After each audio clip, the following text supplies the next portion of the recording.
the event that your child is nearing the end of early intervention services and you believe that your child is going to continue to require services of some sort, then there's going to need to be a meeting. And that meeting is going to be an IEP meeting, an Individualized Education Program meeting, with your local educational agency who now would have the obligation to provide services.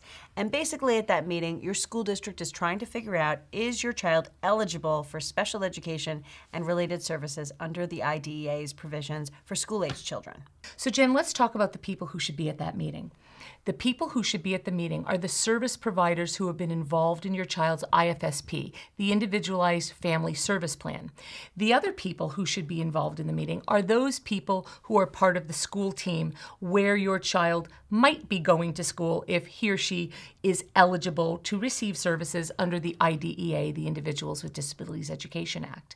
And so now you've got the people from the state's leading agency in charge of the early intervention services and the local school district. And together, everybody comes together and decides what kind of evaluations should we do. And so that might mean that the local education agency says, you know what, we think we have enough evaluations, that the early intervention services providers have provided enough information from us to make a decision. But you know what, Jen, even though that is something they're absolutely allowed to do, I'd like to make everybody aware that in fact, if they are going to do that, you should understand the reasons why. You should ask all sorts of questions. And it might involve that you ask the school district to do some additional evaluations. Perhaps go see the child at their preschool if they are in a preschool, or in the home environment if they're home. So that even if the school and the outside agency come to that foregone conclusion, it doesn't mean that you can't be a part of that conversation. Well, and in fact, the most important person who's at that IEP meeting is the parent, of course. And in that meeting, you should be asking these questions because down the road, you're going to want to know for sure whether or not your school district made the eligibility determination, meaning made the decision about whether or not to provide special education services to your child based on data that was already in the record before your child attended the school or their own testing. The IDEA at that point in time requires that the school district, the local educational agency, is evaluating your child in all suspected areas of disability. And this is important because that's slightly different than the kinds of evaluations that occur in early intervention. And the reasons are obvious. Most early intervention programs aren't going to be figuring out whether an infant or toddler has the ability to read, as an example, okay? But your school district may, in fact, do academic and cognitive testing. So there's a lot of screening and what I would call pretty cursory testing and evaluations that many early intervention service agencies provide. The kind of comprehensive testing your school district should be providing is much more complete. And it's supposed to evaluate, should be complete, and it should be evaluating your child in all suspected areas of disability.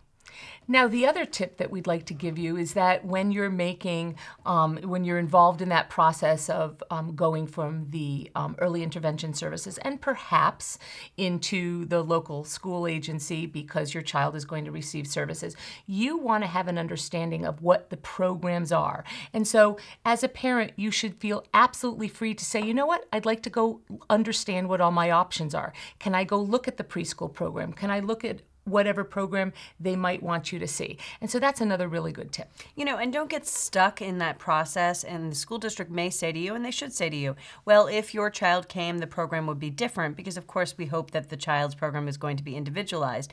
And so don't get stuck on that point. I would simply say if that's the response you get, well, I certainly understand that you're going to individualize the program if he or she goes there, but I would like to go and take a look at the program and see what's available in the district for children my child's age or based on my child's disability. So it's a good idea to go and look. And if you've taken a look at those programs or you're in the process of taking a look at the programs, or your school district is in the process of evaluating your child, and the age from which your early intervention services go to has passed. So let's just say, hypothetically, you have a 3-year-old, and now your child has turned 3. Well, the birth to 3, if that's what you're getting, is not going to continue to provide services after your child's 3rd birthday. So you might, at that IEP team meeting, ask your school district, while we're gathering more information, while I'm gathering more information about the programs and you're gathering more information about my child, can you, school district, continue this program that my child is receiving through early intervention while we're learning all of this additional information? And then we'll get back together again and look at it and see if we want to continue this program or develop something entirely new. And hopefully that's not the position that you're in. Hopefully the process has gone in such a way that everybody's done everything in a timely manner, and you won't be in that last minute hurry up, oh my gosh, we don't have enough time to finish this process. But just in case that happens, it's a good tip to have.